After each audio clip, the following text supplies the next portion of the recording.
शब्दांचीच शस्त्रे यत्न करू, शब्दची आमच्या जीवाचे जीवन, शब्दची वाटू धन जनलोका. तुकाराम महाराजांच्या या अभंगाप्रमाणे वेळ प्रसंगी शब्दांचा वापर शस्त्राप्रमाणे करणारे स्वातंत्र्यवीर विनायक दामोदर सावरकर.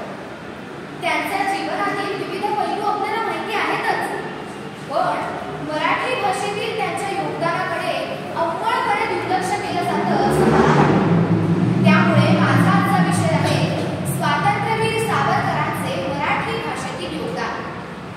खरं तर सावरकरांना मराठी भाषा शुद्धीचे प्रणेते म्हटलं तरी काही वावगं ठरणार नाही. सावरकरांसारखा खंदा भाषा योद्धा आपल्या मराठी भाषेला लाभला हे आपल्या सर्वांचं भाग्यच. सावरकरांनी आपल्या मराठी भाषेला कित्येक नवीन शब्द दिले. सावरकरांचं राष्ट्रप्रेम आपल्या सर्वांना ठाऊक आहेच, पण सावरकर नेहमी आपली भारतीय संस्कृती, आपली भारतीय जीवनशैली, आपली मराठी भाषा आणि आपला धर्म यासाठी आग्रही होते. रत्नागिरीत स्थानबद्धतेत असताना जेव्हा त्यांना राजकारणात भाग घेण्यास बंदी होती, तेव्हा त्यांनी जातीभेद निर्मूलनाबरोबरच भाषा शुद्धीवर लक्ष केंद्रित करायचे ठरवले. त्यानुसार दैनिक केसरीमधून त्यांनी लेख लिहायला सुरुवात केली. त्यांच्या या लेखांमधून त्यांनी मराठी भाषा शुद्धीकरणाबाबतचे त्यांचे मत मांडले.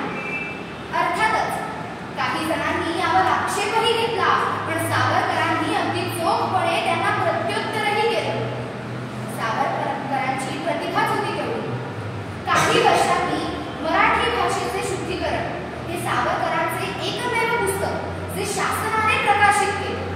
म्हणजे काय, कितीही वादविवाद असो, पण शासनाने देखील सावरकरांची ही भाषा शुद्धी राजमान्य केली. अहो, त्यांना करावीच लागली, कारण सावरकरांनी आपल्या मराठी भाषेला परकीय भाषांपासून मुक्त करण्यासाठी अगदी अतोनात प्रयत्न केले. हजारो शब्दांची घडण केली. स्वातंत्र्य लढ्याप्रमाणेच या भाषा शुद्धीसाठीही सावरकरांचे प्रेरणास्थान होते ते म्हणजे छत्रपती श्री शिवराय. शिवरायांच्या काळी देखील फारसी, उर्दू या भाषेतील शब्दांचा वापर सर्वत्र केला जाई आणि याला प्रत्युत्तर म्हणून शिवरायांनी रघुनाथपंत हणमंते यांना आज्ञा करून मराठीतल्या पहिल्या शब्दकोशाची म्हणजे राजव्यवहार कोशाची निर्मिती केली. त्यातूनच प्रेरणा घेऊन सावरकरांनी मराठी भाषेत अनेक नवीन शब्द रूढ केले. टपाल, विधिज्ञ, दिनांक, महापौर, अध्यासन आणि अशीच काही उदाहरणं द्यायची झाली तर लायब्ररीला ग्रंथालय, रीडिंग रूमला वाचनालय. सध्या ग्रंथालयाने आपली जागा टिकवून ठेवली असली तरी रीडिंग रूमचं सोस मात्र आपल्याला गल्लोगल्ली पाहायला मिळतो.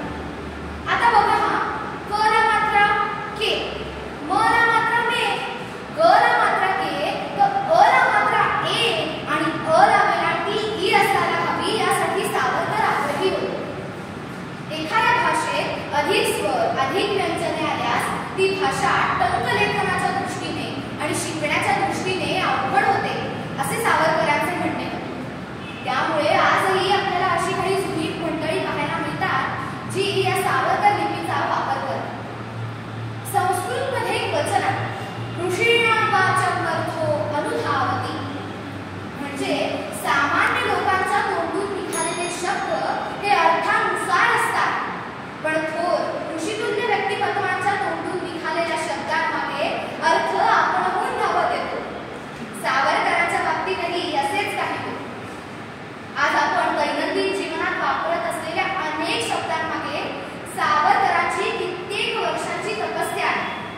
म्हणूनच मला वाटतं सूर्याची उबदार प्रखरता, वाऱ्याचा वेग, खडकालाही हेवा वाटावी अशी कठोरता आणि साक्षात बृहस्पतीला शिष्यत्व पत्करावं इतकी बुद्धीची प्रगल्भता असलेले स्वातंत्र्यवीर विनायक दामोदर सावरकर यांनी आपल्या मराठी भाषेत केलेलं काम हे अगदी अतुलनीय आहे.